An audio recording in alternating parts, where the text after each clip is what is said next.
Surely vain are all men by nature, who are ignorant of God, and could not out of the good things that are seen know him that is, neither by considering the works did they acknowledge the workmaster, but deemed either fire or wind, or the swift air, or the circle of the stars, or the violent water, or the lights of heaven, to be the gods which govern the world, with whose beauty, if they being delighted, took them to be gods. Let them know how much better the Lord of them is, for the first author of beauty hath created them. But if they were astonished at their power and virtue, let them understand by them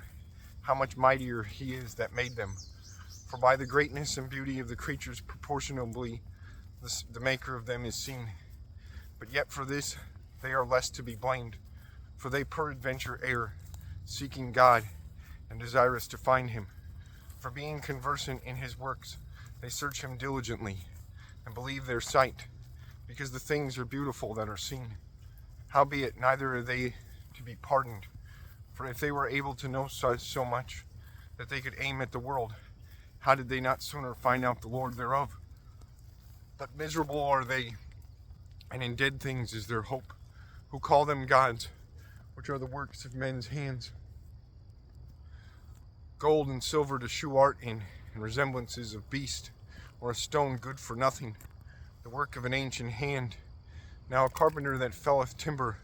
after he hath sawn down a tree, meet for the purpose, and taken off all the bark, skillfully round about, and hath wrought it handsomely,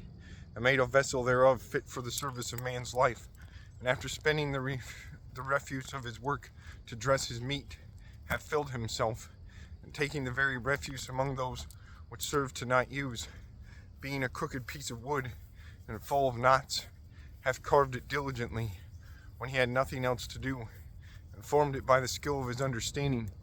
and fashioned it to the image of a man, or made it like some vile beast, laying it over with vermilion, and with paint coloring it red, covering every spot therein, and when he had a convenient room for it, set it in a wall, and made it fast with iron, for he provided for it that it might not fall, knowing that it was unable to help itself, for it is an image, and hath need for help. Then maketh he prayer for his goods, and for his wife and children, and is not ashamed to speak to that which hath no life. For health